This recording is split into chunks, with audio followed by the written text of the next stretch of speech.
Hi, everybody. So, really quick video today. I'm not going to spend a lot of time talking about this because it's what I'm annoyed about. So, I'm cleaning up my book collection and I'm going through stuff that I know I've read three or four or five times in some cases, and some stuff I've read once, or maybe I almost finished, or I got to 90% of the way through and went, okay, I know what's going. And I started looking at the books that I look at and I go, that's a banger. That's one of my top 10. That's one of my whatevers.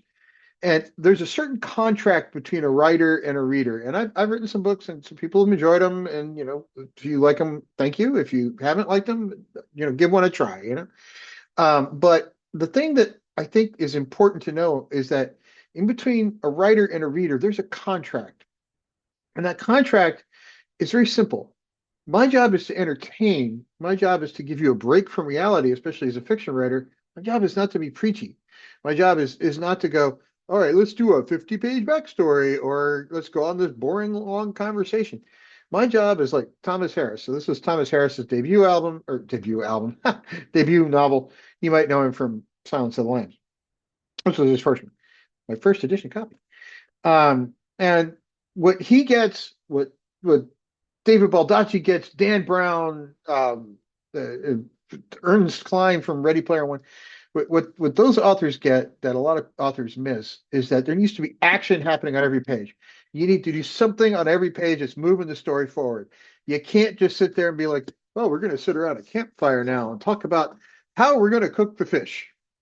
Nobody cares, right? It's not, unless it's a cookbook, nobody cares. There is a contract. It's not for me to try to preach to you. I have had comments on some of my books, one of which I thought was hilarious. It's on the last World War. I've had comments calling me a left-wing pajama boy and another person calling me a right-wing weirdo. That means nobody can figure out my politics, which is exactly what I wanted in that book.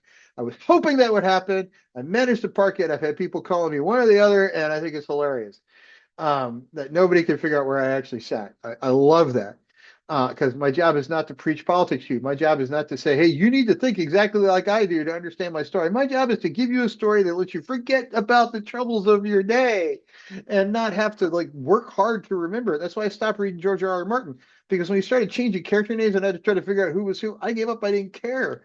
So our job is to have fun with it, make sure that you have fun, and that you want to come back for the next book. That's why I write. I hope that's why other people write. Yes, I do care about whether or not my book actually sells, and I've had some that have sold well, some that haven't, and I've learned from the ones that haven't, and I've tried to become a better writer because of it.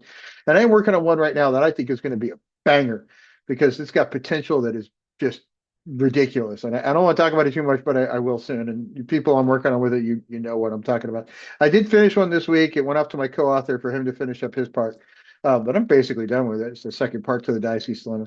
But the concept is, when you write something, you want people to read it. You want people to be entertained. You don't want people to get a third of the way through and go, this is crap, right? I want you to enjoy it. I want you to want to turn that next page and see what's going to happen. I want you to fall in love with the characters, and I want you to be mad at me when I kill one off, which I've done on occasion. So that's the contract. My job is to write. Your job is to enjoy it, and I hope you do enjoy them. And my job is to not get preachy. My job is to not be boring. I don't want to add pages for the sake of pages because I know on Kindle Unlimited you get paid more per page count. I don't care if I've got 450 pages or 250 pages. What I want to have happen is have you read it, have you enjoy it, and have you go tell your friends about it. That's the fun part. I hope everybody has a great weekend, and I hope you're reading something cool. It's one of my books. Thank you. If it's not one of my books, just enjoy something. We'll talk to you very soon. And can't wait for this next book to happen. It's going to be great.